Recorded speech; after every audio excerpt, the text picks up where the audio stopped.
আসসালামু আলাইকুম, সবাই কেমন আছেন? আশা করি সবাই অনেক অনেক ভালো আছেন। আবারও চলে এলাম নতুন একটি রেসিপি নিয়ে। আজকের রেসিপি হলো বাসি ভাত আর 2টা পাকা আম দিয়ে অসাধারণ পিঠা রেসিপি।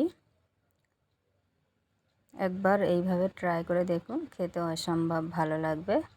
এখানে আমি 1 বাটি পরিমাণ ভাত নিয়েছি। ভাতটাকে আমি এইভাবে মিক্সিতে দিয়ে পেস্ট করে নিয়েছি আর দিয়ে দিয়েছি চিনি।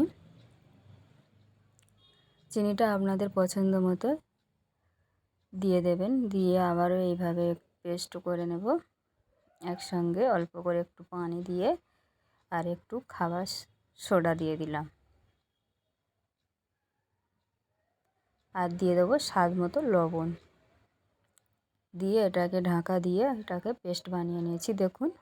এবার এটাকে আমি একটা মোল্ডের মধ্যে ঢেলে নিয়েছি। নিয়ে এর মধ্যে 2টো পাকা আম নিয়েছি।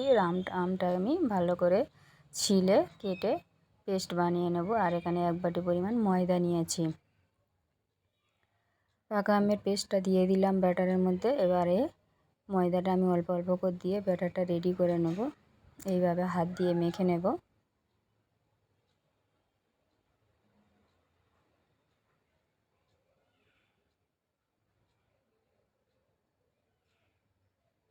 এবারে এখানে দিয়ে দিলাম 1 বাটি পরিমাণ নারিকেলের পেস্ট। একটা নারিকেল পেস্ট করে নিয়েছি, ওটাও দিয়ে দিলাম। দিয়ে সবগুলো ভালোভাবে এইভাবে আমি মিক্স করে নিয়েছি।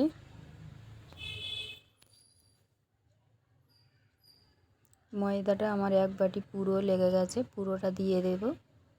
একটু শুকনো শুকনো করে নেব,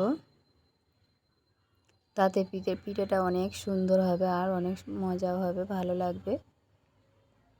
এইভাবে ঝটপট বানিয়ে নিতে পারবেন। দেখুন এখানে আমি কড়াতে পরিমাণ মতো তেল গরম করতে দিয়েছি। তেলটা গরম হয়ে গেছে। এবার এইভাবে আমি পিঠাগুলো দিয়ে দিচ্ছি দেখুন, অল্প অল্প করে।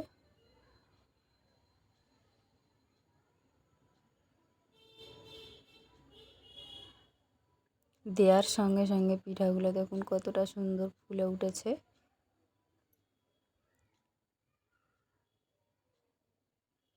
এবারে এইভাবে পিঠাগুলো আমি উল্টে পাল্টে ভেজে নেব। আপনারা চাইলে এর থেকে এখানে বেশি পরিমাণে তেল দিয়ে অনেক করে ভেজে নিতে পারেন একসঙ্গে। আমি এখানে অল্প অল্প করে ভেজে নিচ্ছি।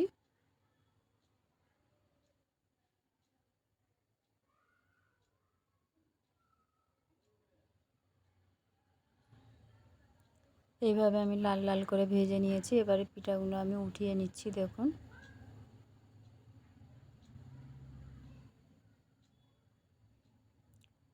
আবারও এইভাবে ভেজে নেব সবগুলো।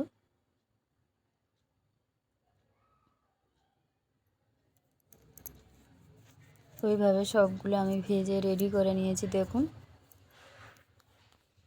আর একটা ভেঙে দেখাচ্ছি, ভিতরে কাঁচাও নেই, একদম পারফেক্ট হয়েছে পিঠাগুলো।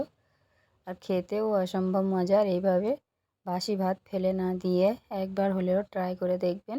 ফিরে আসবো নতুন একটি রেসিপি নিয়ে। আল্লাহ হাফেজ। Thanks for watching.